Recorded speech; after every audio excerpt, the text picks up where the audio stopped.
আসসালামু আলাইকুম, পারুস কিচেন থেকে বলছি। চলে এলাম নতুন একটা ভিডিও নিয়ে। আজকে 4 তারিখ। আজকে আমরা যাচ্ছি ময়মনসিংহ ওয়ানিয়া নানুর বাসায়। এই প্রথমবারের মতো ওয়ানিয়া এত দূরে যাচ্ছে তার বাবা, দাদি, ফুফু, দাদা সবাইকে ছেড়ে। সবার মনটা খুবই খারাপ ছিল।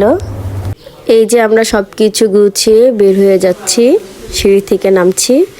আর সাদিক মা আর অনিয়ার আব্বু আমাদের আগিয়ে দিতে যাচ্ছিল। আমরা যেহেতু ট্রেন দিয়ে যাব, তার জন্য আমরা একটা রিক্সা বা সিএনজি নিয়ে কমলাপুর যাব। আর এই যে অনিয়ার আব্বু অনিয়ার সাথে একটু খেলা করতেছিল যাওয়ার আগে। প্রথমবার অনিয়া তো দূরে যাচ্ছে সবাইকে ছেড়ে কিছুদিনের জন্য। তো এই যে আমরা এখন একটা রিক্সা নিয়ে চলে যাচ্ছি। আমরা আগে থেকে অনলাইনে টিকিট কেটে রেখেছিলাম, কিন্তু জানতাম না যে অগ্নিবীণা একটি লোকাল ট্রেন। আমরা 2টা টিকিট কেটেছিলাম 3 দিন আগে। তারপর স্টেশনে গিয়ে দেখি এরকম লোকাল ট্রেন, এখানে তো বাচ্চা নিয়ে যাওয়া যাবে না।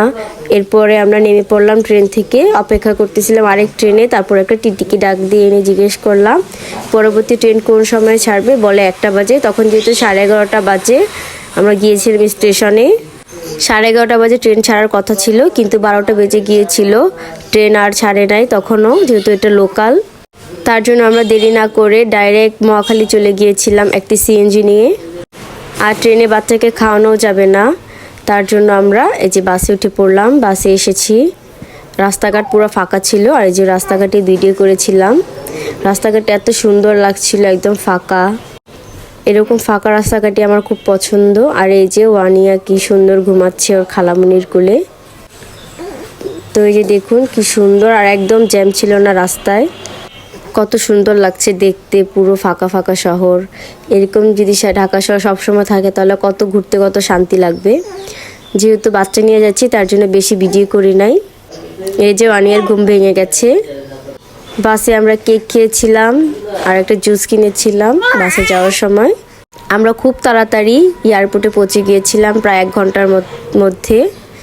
তারপরে এই যে দেখুন, এগুলো হচ্ছে শ্রীপুর। এই শ্রীপুরের রাস্তাটা খুবই সুন্দর, চারপাশে কত সুন্দর সুন্দর প্রকৃতি।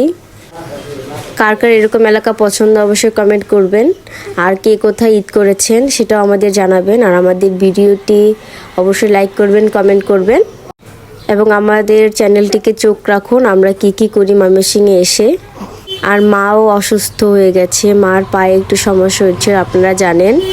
মা কালকে থেকে আবার নাকি পায়ে ব্যথা, তার জন্য কালকে হসপিটালে গিয়েছিল। সবাই মার জন্য দোয়া করবেন।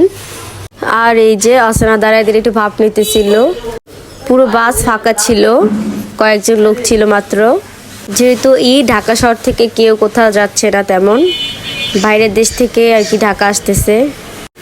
আর এই যে অনিয়া আর আসনাত, মাশাল্লাহ মাশাল্লাহ, তারা একটু ঢং করতেছিল। আর এই যেটা একটা তেলের পাম্পে এসেছিল বাসে তেল ভরতে। আর এই যে আমরা বাসায় এসে পড়েছি, 4টা বাজে আমরা বাসায় আসছি। বাইপাসে একটু জাম হয়েছিল, এই যে অনিয়াকে জামা পাল্টে দিয়েছিলাম বাসেই। তো এই যে বাসায় এসে একটু ছাদে গিয়েছিলাম। এই দেখুন আমাদের ছোট একটা গাছ, গাছে তেমন আম ধরেনি এবার। এই দেখুন এই কয়েকটা আমি ধরেছি, আর উপরে কয়েকটা আছে। দেখতে পাচ্ছেন কতগুলো আম ধরেছে। আর এই যে এখানে কতগুলো আম পড়েছে। অসনাতে একটা আম নিয়ে আসছিল আমার জন্য টুকাইয়া। এই যে দেখুন কি ছোট ছোট আম। তো এই যে 3টা আম পেলাম, একটু বড় বড়। ভিডিওটি এখানে শেষ করছি। সবাই ভালো থাকবেন, সুস্থ থাকবেন। আল্লাহ হাফেজ।